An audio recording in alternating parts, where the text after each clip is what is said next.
And we're live. Alrighty. Hello, everyone, and welcome back to another episode of Chicanery. As per usual, it is your host. I am Danny, and we have JT. Hello again. And today we have a post race debrief for the 24 Hours of Daytona, or the Rolex 24 if you like using its government name. So then this will cover more than just the race itself, but we got some stuff about the roar and qualifying, etc. But we'll get to all of that. Um, so I guess any thoughts before we jump right in? I don't think so, unless you have anything. Um, Not particularly, because truth be told, most thoughts we'll kind of cover as we move our way down the list anyway. But I suppose without further ado, let's get started. So, to get us started, of course, we do have the Roar for the 24. Uh, Fabulous name. A bit of a blind that they pulled with the marketing there, but but yes, we have the Roar. And the bit that caught most people's, I think at least on socials, that caught everybody's attention is that a certain Mr. Cody Shane Ware has sort of wormed his way back into racing because he ran in the VP Challenge and MX5 Cup, and the broadcast inadvertently leaked his plans coming up with the NASCAR Cup Series. He'll be running somewhere in about 10 races. So I don't think I saw anybody that was particularly happy with this turn of events. No, I this really the surprise was that he was back in racing altogether. I mean, I to be honest wasn't expecting it, but I mean, he had done IMSA races prior to 2023 and prior to like all the controversy that went down and him getting arrested and whatnot. So I guess I mean some of it's not shocking either because he is a nepo baby and his father does own a race team. So it's like, yeah, eventually I would suspect that he would find his way back to racing. I didn't think it would be this soon though, but Yeah, and that was probably my biggest surprise. Like you said, Daddy owns a team. He was going to be back racing at some point, but I figured given everything that went down, and we're really not that far removed, I figured it would take a bit longer. And I was definitely a little surprised that they kind of went out of their way to kind of call him out by name and chat with him. I don't know if that's we're gonna helpfully try and gloss over everything that's gone on with Cody in the last 6 months.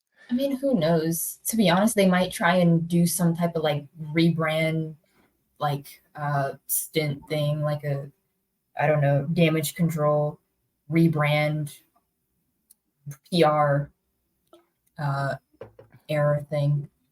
And that was just what I was going to get to. Or yes, this was a bit of helpful PR from the IMSA radio folks. But hey ho, he's back. But I guess moving on, we had some issues early on for the Mustang sampling Porsche. Well, so much so that they actually just straight up binned it in the GTP practice session, which was which actually I was a little surprised by. That. Granted, we don't see too much anymore teams straight up losing it and binning cars in like practice and quality, because we'll actually get to somebody who straight up lost it in qualifying. Um, so that caught me by surprise a little bit. Granted, new chassis and things, so they're to some extent probably getting to grips with the car. But yeah, I was a little surprised to see that. I mean, I'm not sure really what went on there other than just like, I don't know, just a simple like driver error and they messed up and binned it in qualifying. I mean, the same thing happened last year with Porsche Penske. Somebody binned it in practice, and they had to fix the car and stuff before the actual race. So I guess it's kind of like the same thing. There's also another Porsche GTD, the Kelly Moss Porsche. They binned it as well. It was only two. I think there was only like two incidents really that had to do with somebody wrecking the car, and it had to be prepared before the actual race. So there wasn't really too much of that. I think FAF had some issues too, but they didn't actually wreck their car. Mm-hmm. Yeah, and yeah, and like I was saying, yeah, the Kelly Moss Porsche GTP or GTD, sorry, was the other car that lost it sort of, I guess, before the race, and yeah, just qualifying. So, like you said, driver error is most likely the reason for that. Um, but it's kind of a fun thing, and to be fair, this was announced. I guess this was around about Christmas time. That they were doing it, but we had some boys from NASCAR running a Mobile One Team Smooge um, Toyota Supra. We had Bubba, John Hunter Nemechek, and Corey Heim all running, which was super duper cool. Um, and of course, I they were debated running on the. whether I was going to put this in here just because, like, it's not NASCAR, but I don't know. I thought it was noteworthy, anyways. Yeah, exactly. I think it's cool, you know. During the Pilot Challenge Series race, I had tweeted about it, but you know, we always talk about, you know, definitely the Daytona 24 itself being kind of, you know, quotes, you know, the motorsports crossover episode. But even the Pilot Challenge Series race, you get some fun folks from other series that come over because you had Daijiro Yoshihara, one of the first handful of drivers in the U.S. arm of Formula Drift running a TCR Honda this year. But anyway, moving on to qualifying, we had the big thing is that the GTPs were very very fast this year. Um, you know the Mazda DPI record from 20. I should have looked that up for confirmation. What was it, like 2018, 2019, when the Mazda set that lap record at Daytona? Well, point being is that got categorically broken.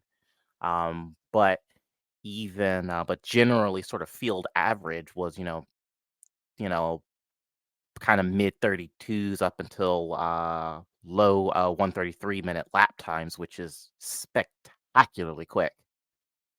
Um, especially given the BOP stuff for a lot of the cars this year, I did not expect them to be this fast this year.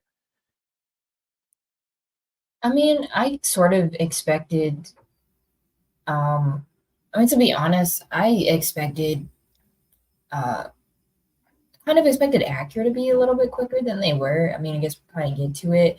Um, the Cadillac, I kind of wasn't shocked that they were quick because, for one, at least the '01, they had a lot of good people on that lineup, like Van der Zan, Sebastian Bourdais, Scott Dixon, Alex Pillow. Like, it almost felt like that having a lineup like that is cheating because it's like these are very good people. They're very quick. So it's like, yeah, I figured that they would be quick. And the car was quick last year. Like, that wasn't really an issue for them per se.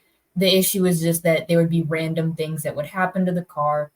And, you know, we kind of talked about this before. It would either be a situation where they come into a race and they're either so quick that nobody can catch up with them, or they're quick, but then the car just like spontaneously combusts randomly in the most dramatic fashion, and then there goes their race.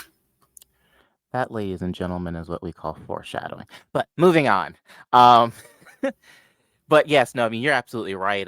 Certainly the Cadillacs have been quick, but and I have to go back and again, I'll insert a little bit of an editor's note here, but I don't, they certainly, none of these cars were quite this quick last year. They were in the ballpark, but But no, what I just certainly didn't expect the quality record to be broken this year, but broken it was. But yeah, the Chip Ganassi Cadillac was very quick. The factory Cadillac, or sorry, the Wayland Cadillac was very quick. Um, Ben Keating, being an absolute Chad because he was running stints in both the GTP and an LMP2 this year. He took pole for LMP2, which is wild. Um, the Rexy Porsche um, took pole for GTD Pro in what feels like a complete reversal to last year's Daytona. This year, the Porsches were BOP was kind. They were competitive this year. Vassar Sullivan took pole for just normal GTD. And kind of as we, just touched on, the Acuras were not as quick. You and I were we were going back and forth a little bit before or actually during the race rather, but combination of BOP and probably being on an exceptionally short leash with Acura, or I guess Honda Racing, now as it's being branded, due to last year's nonsense after the conclusion of the race, meaning that they were probably pegged back a little bit to not get themselves in trouble. Yeah, I mean, that's what I suspected. Mostly, I'm probably sure it's probably mainly BOP, I guess. Because I mean, we'll get to it, but they did do like a kind of like a surprise BOP adjustment a few days right before the race, and they got added some more weight. So I think that might have played into why they were a little bit slower during the actual race. During qualifying, however, I don't know. Um, as far as it goes for other teams or manufacturers that were kind of surprisingly, at least in my opinion, just not hitting the mark, was BMW, Mercedes, and Aston Martin in GTD and GTD Pro were seemingly to start off just very off pace. At least I knew for like the BMW, like number one, Paul Miller, they were really off pace. Like they qualified like midfield. And I'm like, I didn't really expect that to happen. Mercedes, I'm not sure what really was going on with either Mercedes or BMW. Because to be honest, Aston Martin, there's kind of them being off pace could be attributed to the fact that they did have a new car this year. So it could be just they weren't really used to the car yet and hadn't figured everything out. And that was why they were slow. BMW and Mercedes, however, there's nothing new with their cars. So not really sure what happened.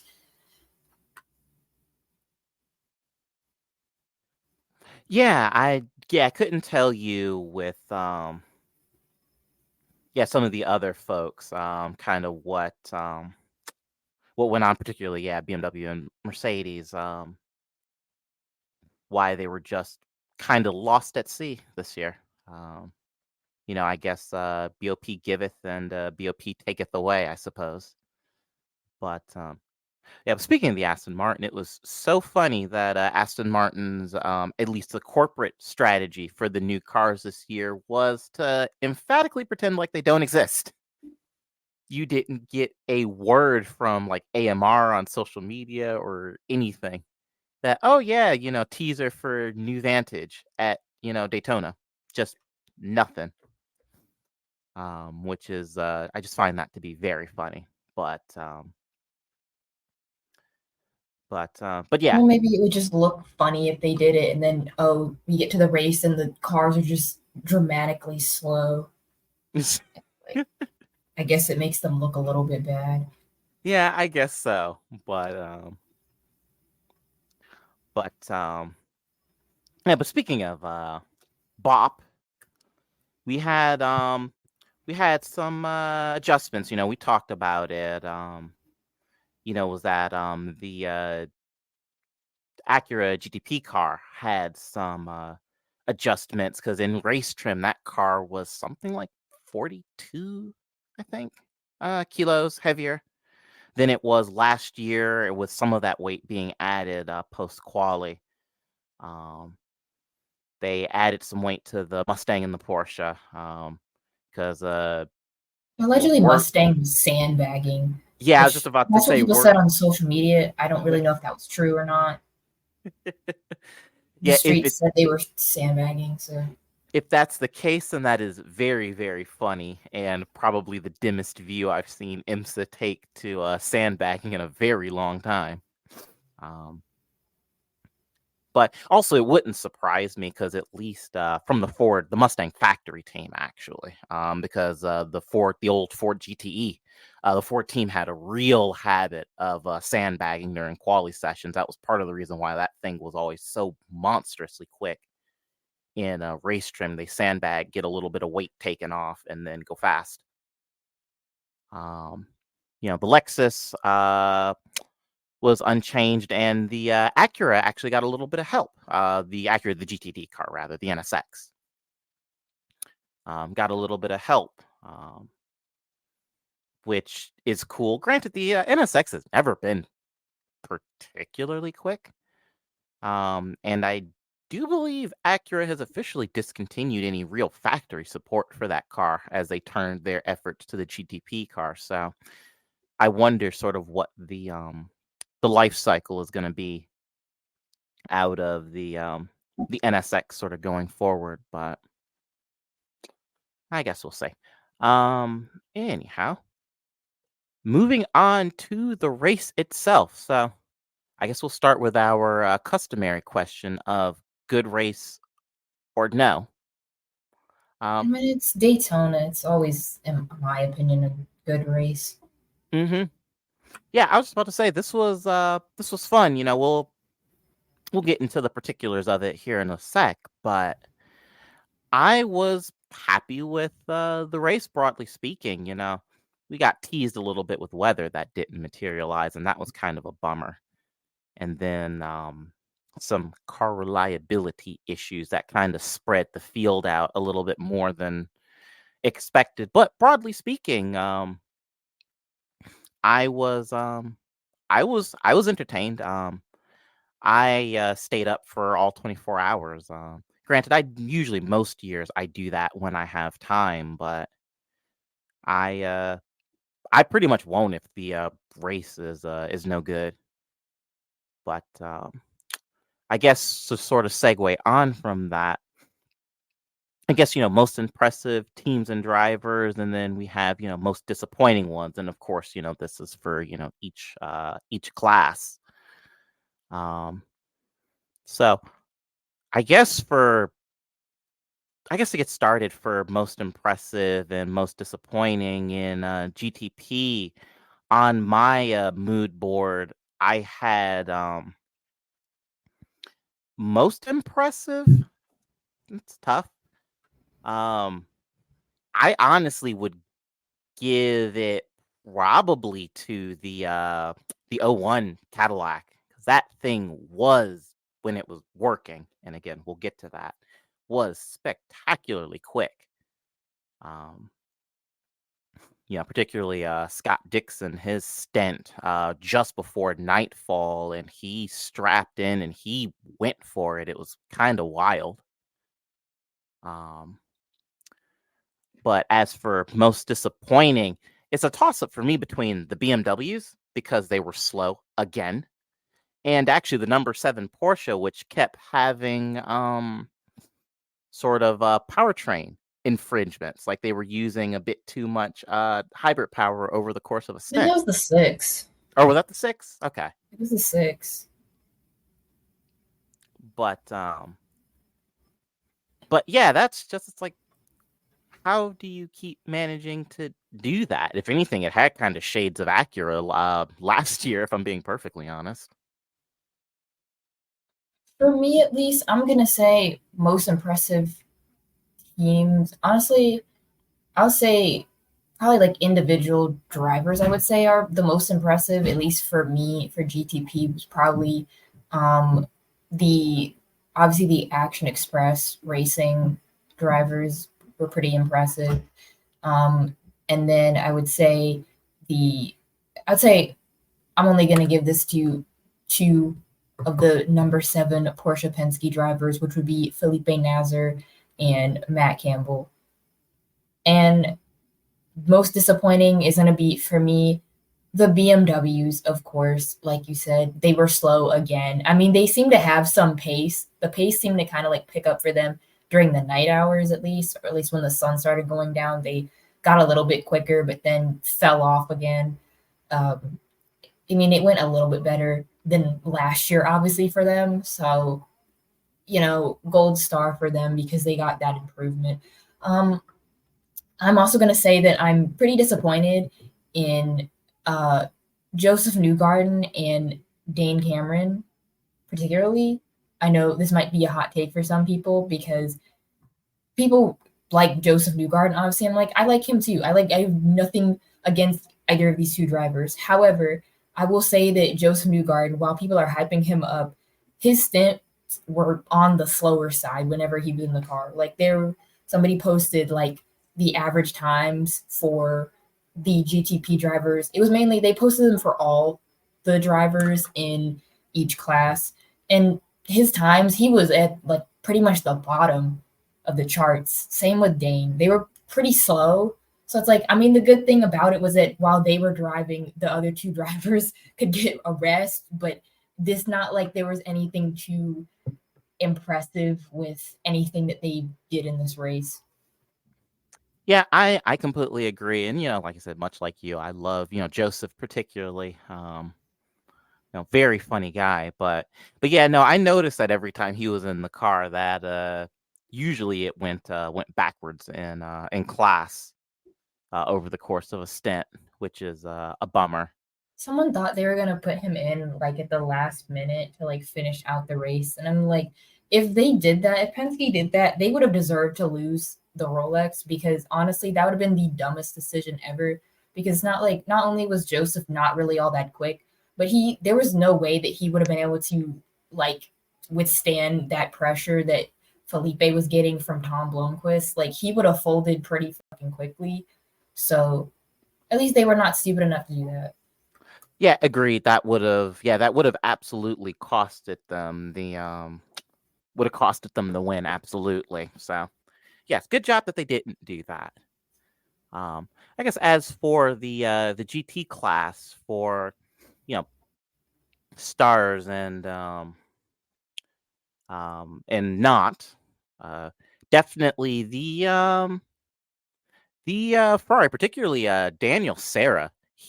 In the Ferrari, he was on it during the night hours, watching him scrap with Juncadella. I guess I would have been around about the halfway point of the race during that stint in the Corvette. That was fabulous, fabulous stuff. I enjoyed that quite tremendously. And as for being no good, that's tough. The GT class is always usually pretty good, but I guess, the bummer here probably would have been, well, there are a few you can Most argue. notably Faf. I'm gonna I was say just a Faf, McLaren. They were really disappointing to me. I mean, they switched manufacturers, hoping that their race would have gone a lot better than it did last year because of the BOP on the Porsche 911s wasn't good, and then completely like folded this year, which yeah.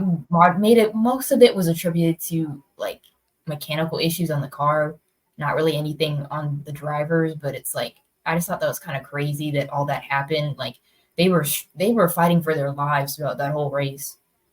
Yeah, during the initial kind of first set of daylight hours at the start of the race, they were, I mean, genuinely running quite quick. They were, one point, I think they were like second or third in GTD Pro. But then they had I do believe it was a suspension upright failure. And then that put them multiple laps down. And then they fought with some electrical issues for most of the remainder of the race, which was just such a bummer. Um,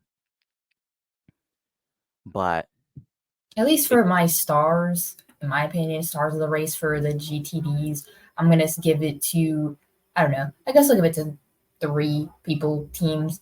One, I'll be the Ferrari. I think it was like the 26 or something.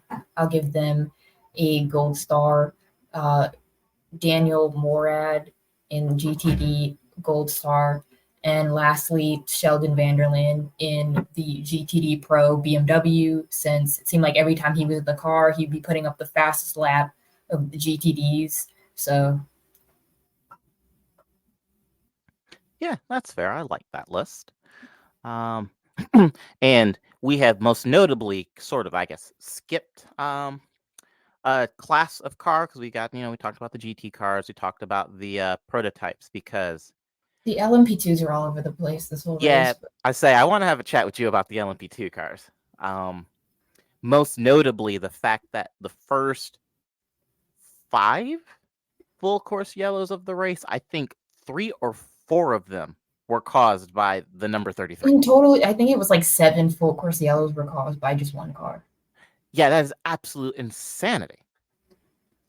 Like, I don't understand. Was the car busted and we didn't quite realize it? Did the drivers, because that was his last name is Wilson. I can't remember what his first name is. Like, is he just bad? Lance.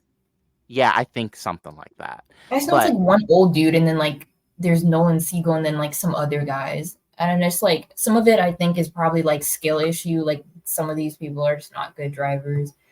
And then I think maybe it's the car because they did have a Liger chassis versus the rest of the LMP2s were like Orcas or something. So mhm. Yeah, so yeah, I don't know what quite what was going on there, but that car was absolutely appalling. Quite frankly.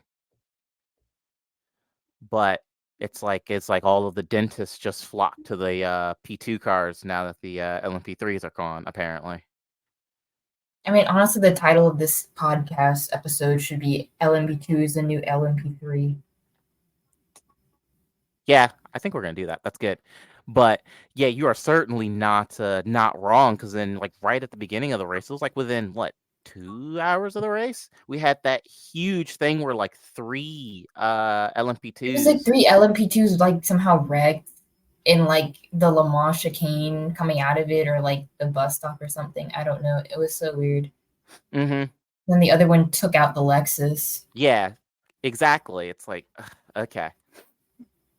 But yeah, so I'll need to pardon me, I'll need to do an official caution count for out of all of the full course yellows we had, exactly how many of them were just because of an LMP2 having an LMP2 moment, but a disproportionate amount of the nonsense in this race was because of a P2, which is like, okay. But it is clear to me that racing has progressed beyond the need for customer prototype chassis. Clearly. But I just want to talk about teams that were, in my opinion, unexpected struggle bus teams. Corvette was hmm.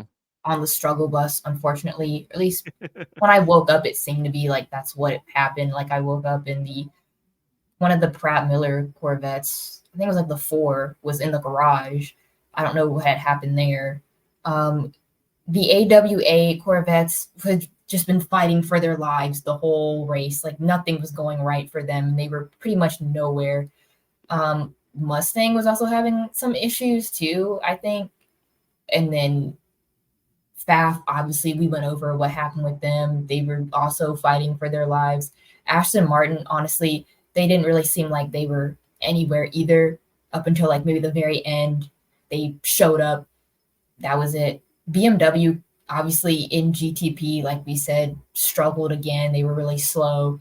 In GTD, they kind of struggled as well. Like, I can't say that they started off quick. Like they weren't. They kind of started off like midfield and were hanging around midfield, mid pack in the GTD classes, pretty much like for a good chunk of like the day part of the first half of the race. And then slowly as the race went on, they got quicker.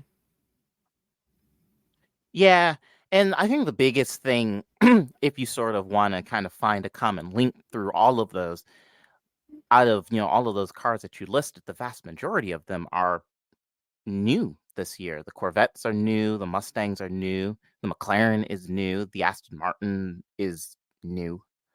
And so I think a lot of this was just, well, new car issues.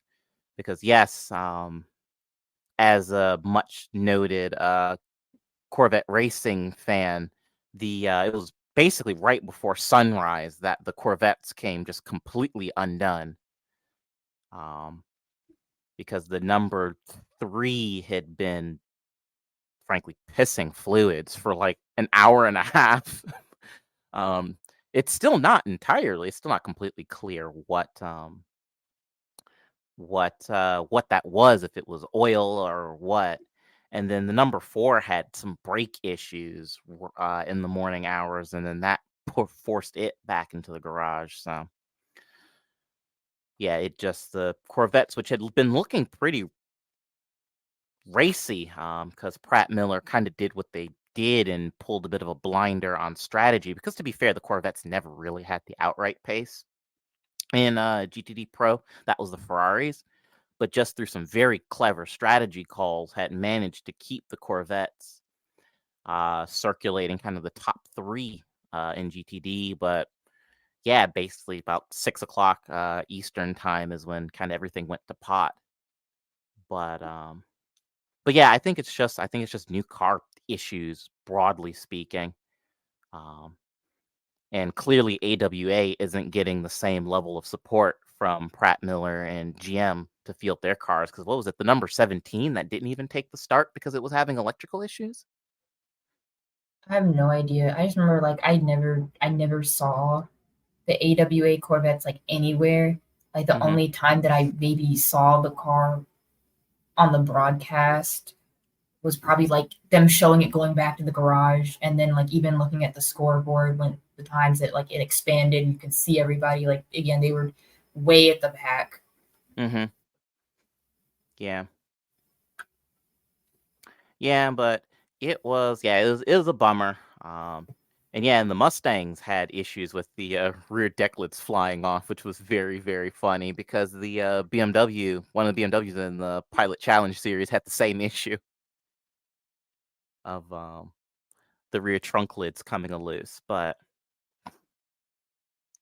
yeah, it was kind of a bloodbath for reliability in particularly in GTD this year, which was a real shame. Lots of talk about how, these races are 24-hour sprints, and then we basically just didn't get that this year because half the GT field broke. But I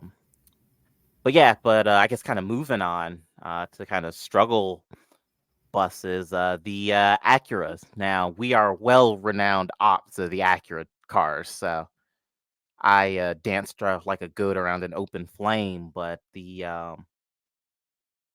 number 10 just straight up like failed in the middle of the night. One minute it was running, and then the next, I think was Philippe Albuquerque, I think was in the car, and he's bailing to get out of that car as fast as he can. And he said on the interview that he was smelling smoke in the cabin and couldn't get the car to refire, which was Yeah, like, there was that, and then later the 40 also apparently. I mean, I was asleep while this happened, but like allegedly the 40 also just stopped on track as well. Pretty much the same thing. yeah, yeah. Colton Herta, I do believe, was in the car when that happened. But yeah, it did. It stopped in, I think, like the exact same spot. The more I think about it, and so everybody had kind of thought that it had blown up basically in the exact same way, but he was able to get that car refired and was actually able to get it back on the lead lap because that car was in contention for the win at the end. But speaking of contention, that was purely through luck because we touched on it a bit earlier, but the Acuras were slow this year. They were very slow. Right on restarts and at like the beginning of the stints, there was some pace, but within, I don't know, 4 laps, 5 laps, the Acuras would fall off the tail of particularly the Cadillac and the Porsche. and there Yeah, I was mean, just there was only two drivers, it seemed. Delatraz and Herta were able to actually get like decent pace out of the car. I mean, everybody else didn't really seem to be able to do that. yeah, absolutely, and certainly good on them, but but yeah, it was kind of funny to see just as a complete flip of last year where those cars would just bugger off over the course of a stint. And then they, again, can't really, they're sitting here scrapping with the customer Porsches and the BMWs. That's all that they have space for. Um, and speaking of the Porsche, we talked about it a little bit earlier, but yes, the number 6 Porsche penalties for sort of powertrain infringements throughout the race, which is wild to do that. Like I said, I would be curious. I know that the manufacturers are kind of keeping their cards close to their chest when talking about sort of powertrain specifics, but I'd be interested to know quite why the number 6 was having so many issues with ostensibly with hybrid deployment over the course of the race. I mean, I don't know. I was kind of suggesting or like thinking that maybe they were cheating up the car and that was why it was happening, but I have no idea. Yeah. Yeah, so maybe we'll see what happened there. But getting into the I guess sort of the last little bit of the race, the Paul Miller Racing BMW had some issues late. It had issues with bodywork. Another day, another BMW with some bodywork issues of some sort, and brake issues, like actually pretty significant ones. Which, granted, Well, that is brakes were not. cooked. Yeah, yeah. I say, granted, it's not completely uncommon late in the race. But I mean, credit to them, they fought through that and still bagged a podium. Um, yeah, the Lexus, which also had some issues because actually it straight up caught fire late in the race. It's like, goodness gracious. And We didn't mention in the something that also happened, most notably during the night hours, that the O1 bit the dust. It yeah, died due to electricity issues of some sort. yeah, yeah, and it was actually kind of the same thing to the number 10 Acura. It was running quickly and was actually, I think when it broke, I seem to think it was leading when it broke, if I remember correctly. And then, yeah, it was just stopped on track. I think it was in like turn 6 and retired. And GM would go no further than to say a powertrain mechanical failure. That is the official line. So, I mean, I good. knew that car wasn't going to make it the whole race. I mean, I feel like it was a miracle if it was. I mean, I was kind of hoping it would, given how devastatingly quick that car had been basically in the entire lead up to the 24. But yeah, but it just means that the win it or fail spectacularly tradition continues with the '01 Cadillac. But I guess moving back to the end, Porsche Penske and Action Express, that the race basically coming down to the wire. That was wild. I mean, I don't know. If for whatever reason Tom Blomqvist turns into like Senna whenever he gets down Daytona, I don't know what kind of sorcery goes on there, but I mean, he was just gone. Uh-huh. Yeah, but that is, it's wild. You have, I mean, it's ostensibly this. I mean, it's a 24. Well, okay, this year wasn't quite 24 hours. We'll get to that in a sec. But for all intents and purposes, we'll call it a 24-hour race. And you would think, especially over that time, you have cars, stuff gets, spread out, but it doesn't matter what year. It's particularly at Daytona. It always feels like somewhere it feels like the class leaders will always find each other in the last 2 hours of the race and will start I mean, you talk about a slugfest. That was what this was, and it is genuinely, I mean, full stop, some of, I think, the best racing I've ever seen. So, I don't know if it'll be up by the time this episode is posted. I'm hoping to turn this around pretty quickly. But if it is, I would urge everybody listening to just watch the last couple hours and watch the Porsche Penske and the Cadillac, watch them go at it, because that was fantastic stuff. But speaking of which, we speaking of kind of the weird finish, so yeah, race ended early. This was not 24 hours. This was 23 hours, 58 minutes, and some seconds. I know IMSA released a statement basically going, Yeah, we right made before we sat down to record this, they released the statement and they quickly put it in there. Yeah. Basically, it was an officiating error for why it happened. Yeah, because from what I understand, when the white flag was thrown, they threw it for the GTs or the GTD cars, because apparently That's what somebody was speculating, was that they threw the white flag early for the GT cars, and then it forced them to have to do the checkered because it's like, you can't take it back. You already did white flag, even though like the prototypes never saw the white flag, but they just had to do it. Somebody also speculated that it was because technically the race started late. It started 2 minutes late. It was supposed to start at 1:40 p.m. Eastern time, and I think it started at 1:42, and then technically 1:42, 1:40 would have been technically the end of the race, and they just cut off those 2 minutes. Yeah, because actually, to be fair, because I was, I think you probably were too, but I was up, and when we got to the halfway point, 12 hours to go, and it was, 1:42 in the morning Eastern time, and I was actually a little confused. I thought my feed was a little bit behind. That's what I thought too, because everybody was saying, "Oh, it's checkered flag," and even like I convinced my mom to like turn it on and watch it, and then everybody was saying, "Oh, it's like checkered flag," and then my stream, like, it still said 2 laps to go, and I'm like, "Is my stream like that behind that like I'm seeing 2 laps to go and everybody else is seeing it checkered?" Then it like changes. Oh, it's like checkered. I'm like, what just happened? Yeah, exactly. It was a little confusing. But yes, it was a bit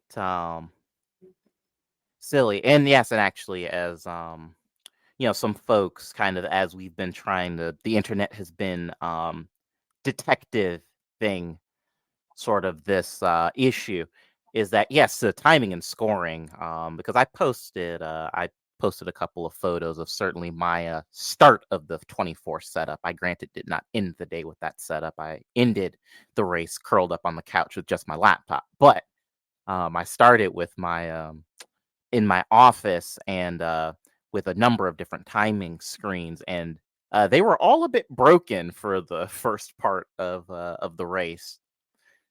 And so folks I know were wondering if maybe that was also part of the confusion with timing.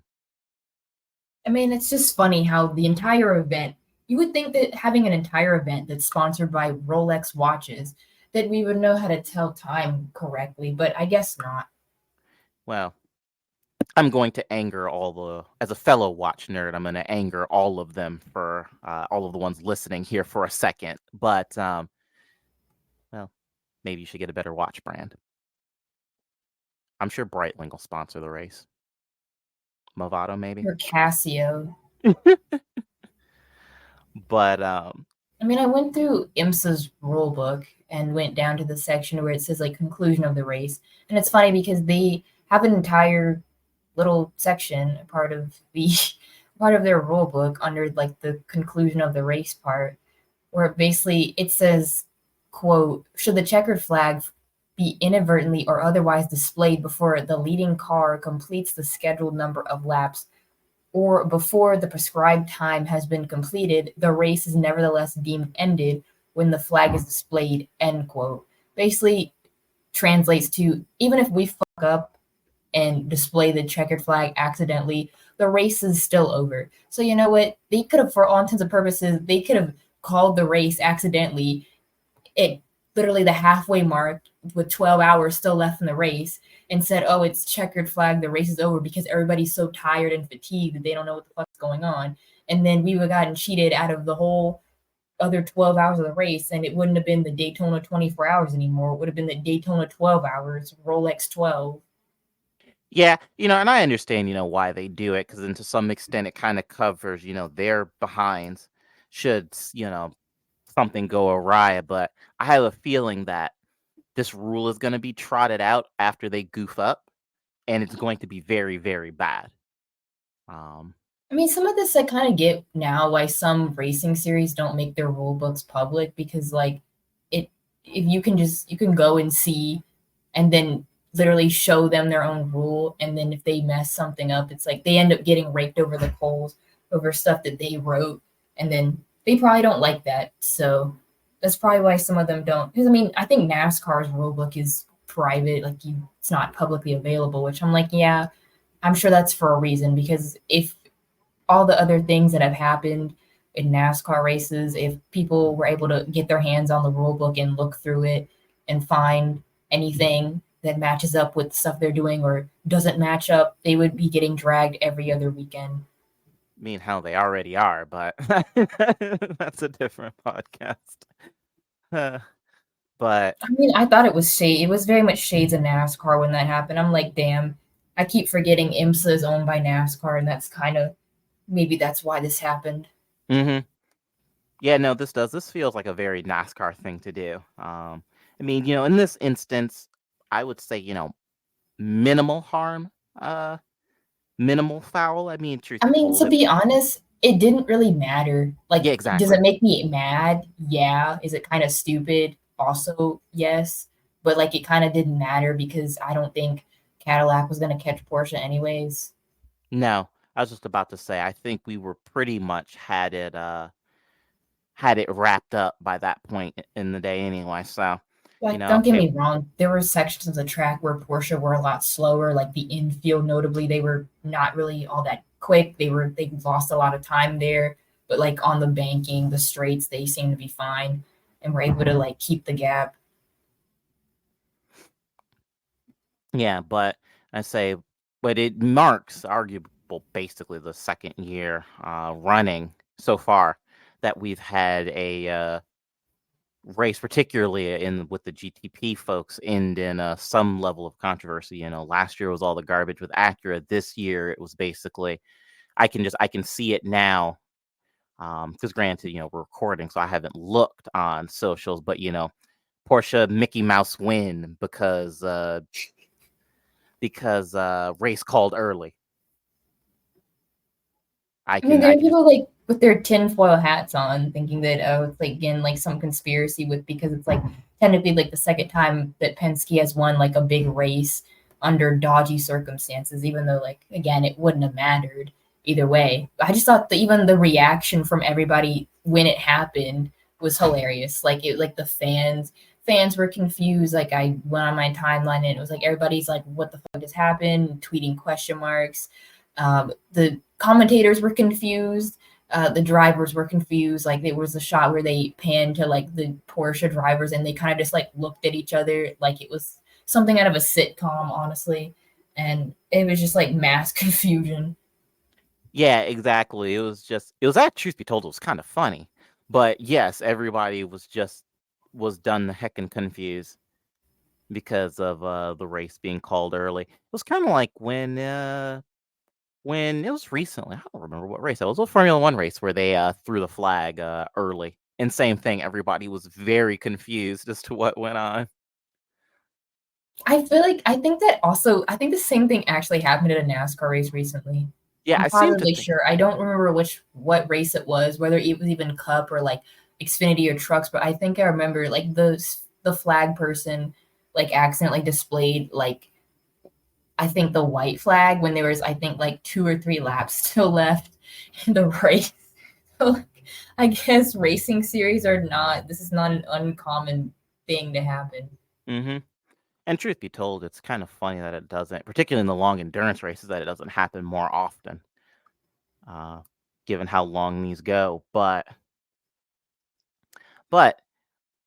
But with Someone all like of made a tweet where they were like, "Imagine if this happened at Le Mans." I'm like, if this happened at Le Mans, it would be even worse because it's like it's not only is Le Mans the biggest race on the planet, but it's like it's in France. That would cause literal riots in the streets over that. If you ended the 24 hours of Le Mans prematurely, even if it was an accident, that would cause so much. That would literally it would cause scorched earth. Yes, I was just about to say the French are very good at rioting, so they would absolutely riot in that instance. So you have French race fans just, bulldozing the French stands. race fans, French drivers, it'd be literally everybody. Oh, that would be so funny, and now I kind of want to see it.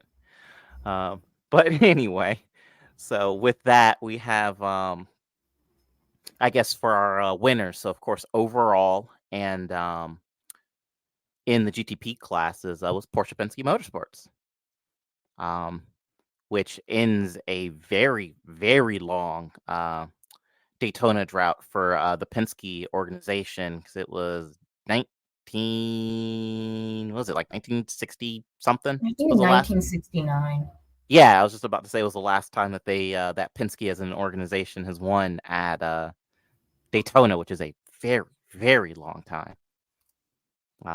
The Era Motorsports LMP2 took class honors. Which, speaking of which, I always see that stuff because Connor Zilic, he's like 17, isn't he? It's like Yeah, he's 17, it's and like he what am was I? running like the MX5 race too. Mm-hmm. It's just like what am I doing with my life? It's like this 17-year-old has a Rolex from Daytona. It's like if there's anything that makes me want to jump in the wood chipper head first, it's seeing that. But Yeah, seeing people younger than me more successful, I kind of just makes me want to just end it all, honestly. but we have Risi Competizione Ferrari winning in GTD Pro. And then it was AO Motorsports, I do believe, was the Mercedes team that won GTD. And those sort of round out class winners,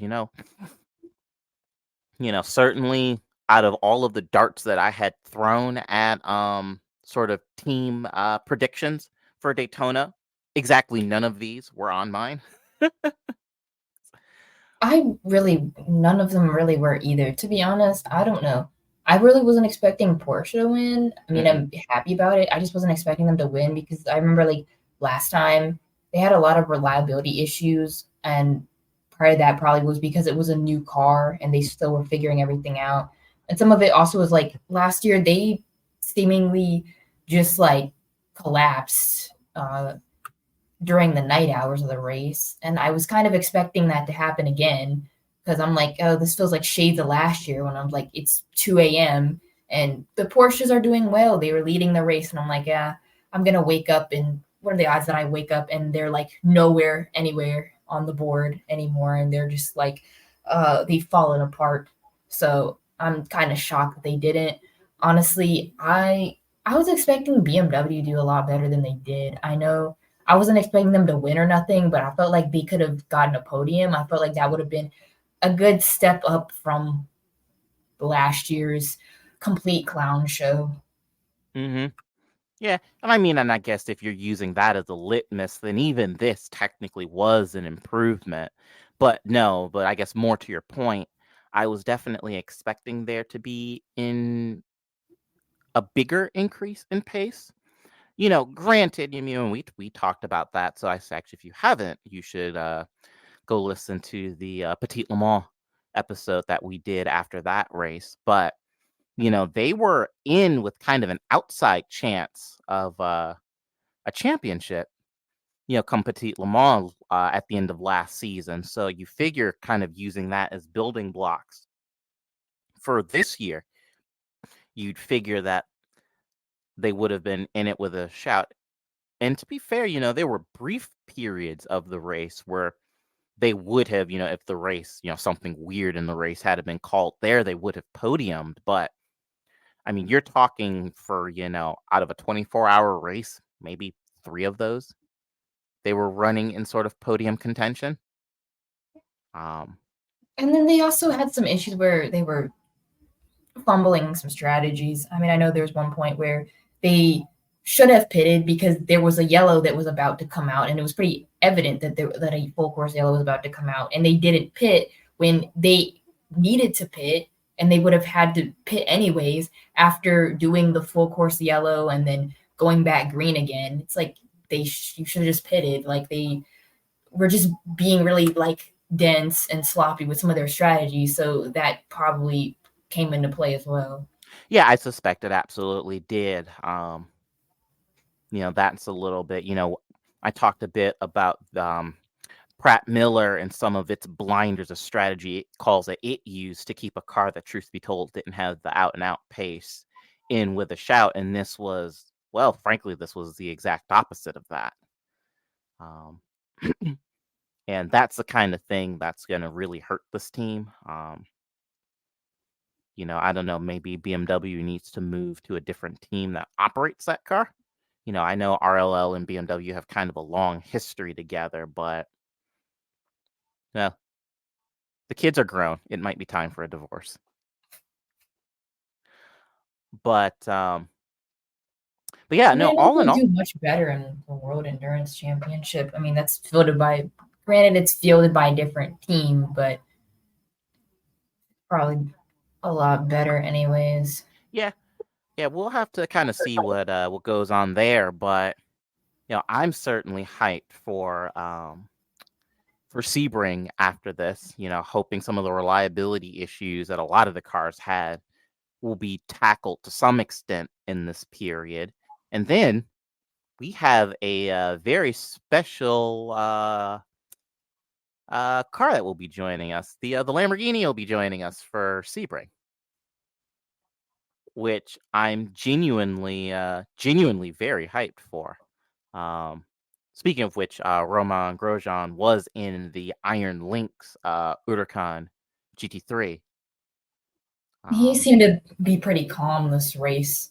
Same with some of the other drivers that I was expecting to be complete menaces, but they were, kept a low profile. I mean, part of it might have been because, like, I don't know, at least Earl Bamber. I mean, I thought Corvette would have done a little bit better just because they had a lot of good people on that lineup. But you know what?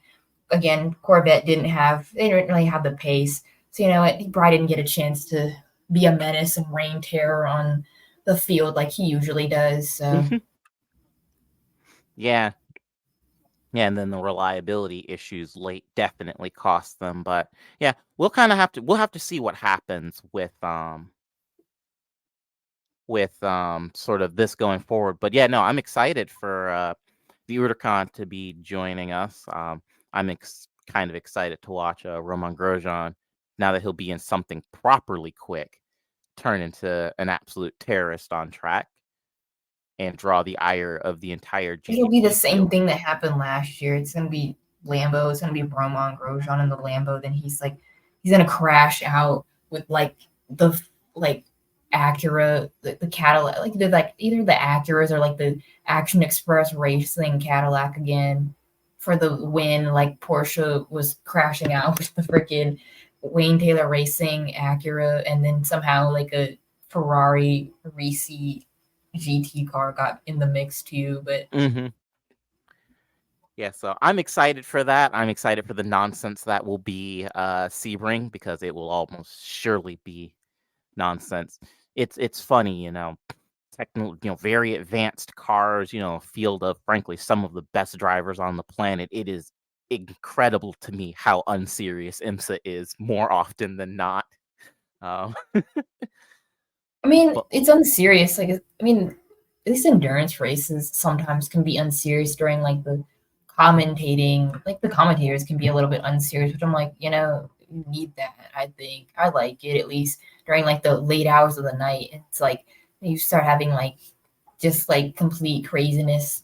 Like I think like one time there's like a clip that like always like circulates around like social media, at least the racing community, where it's like this commentator at Le Mans, he randomly like brings up like heroin for whatever reason, and then like it's just like the weirdest thing. And then even last race, there was like one of the commentators, I guess, trying to get like Tom Blomqvist to take off his shirt or something. I don't know. It was just like very weird, but it's like funny at the same time. It, in the pit lane report, almost 20 years later, was still memeing on Massa for his when he was in Formula One for leaving with the fuel hose still attached. Like, it's been almost 20 years, guys. Leave him alone.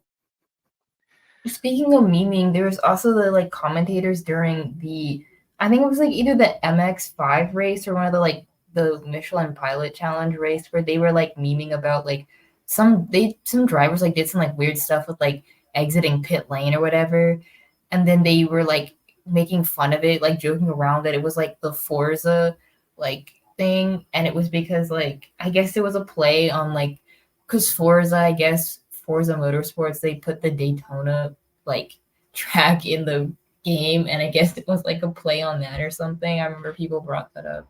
Yeah, so the pit exit in Forza, and actually it's been like this for basically as long as Daytona has been in these games. So I guess that would have been Forza Motorsport 6, I think.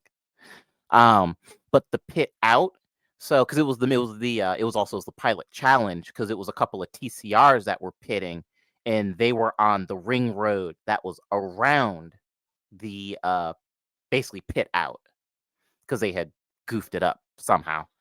And then yes, Hindy was making fun of that because that's the pit out in Forza, is it basically dumps out onto the hot circuit, and that's been an issue like for years that folks have been begging Turn 10 to fix. And everybody thought that when they released Daytona International Speedway as DLC here earlier this month, that they would have fixed that, and then they didn't.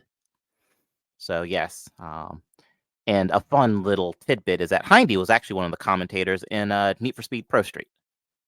So for any of you that might be curious, you should go back and replay it. It's him and actually current Formula Drift commentator Jarrett Deanda. Both, I mean, Hindy has been commentating for years before that, but that was how Jarrett effectively got his start in motorsports commentary, was through Need for Speed Pro Street. But yes, it was very funny for Hindy to call out Forza like that. I'm like, oh my god. I'm like, but maybe they'll actually fix it now that they got flamed by an actual motorsports series for getting it wrong again. But yeah, but no, it's moments like that that that make IMSA commentary just wonderful, wonderful things.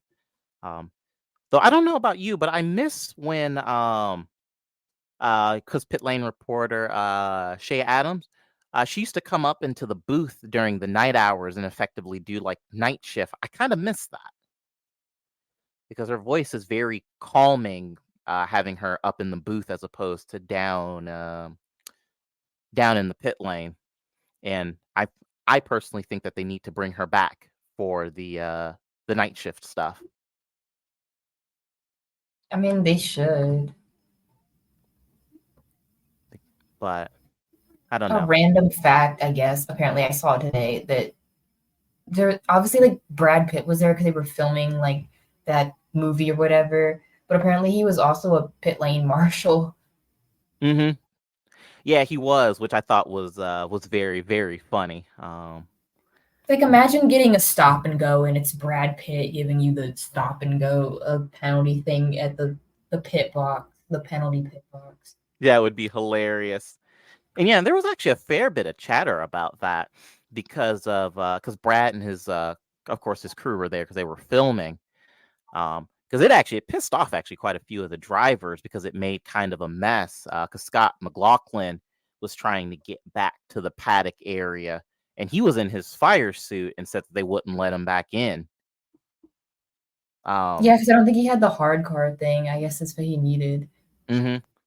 It's like, it's a dude in a fire suit. Like, come on, what do you think? He's just milling around? And it has the fire suits have their names on it too, so it's like you Yeah. can clearly see this is the person. And actually, I can't remember if he did or if somebody sort of near Toyota did, but because Bubba was at because he drove in the Michelin Pilot Series, so he and his wife were there, and even they noted that they had basically gotten put in the quotes the cheap seats. I do believe was what Bubba said on Twitter. There for their RV, so they couldn't even set up in the paddock with all the other drivers for the race because of it. So, which I think is kind of funny, but yeah, unless you've got any sort of closing thoughts, I think that about does it for 2024 Daytona wrap up. I don't think I have anything. Well, in which event, thank you all for listening. We will be back, of course, with Sebring. If you have been paying attention to my Twitter account at a Spectre of Sorts, Spectre spelled like the Bond movie, then you will have seen that as a result of some of the renewed rumblings over that Susie Wolf versus FIA thing that kicked off right before Christmas, there was some more grumbling. I have been working on a script, so that could end up being the next episode, or it might be a Sebring wrap up. We'll see, is I guess my broader point. But we will have some fresh content coming for you after you listen to this. Thank you so much for listening, and until next time.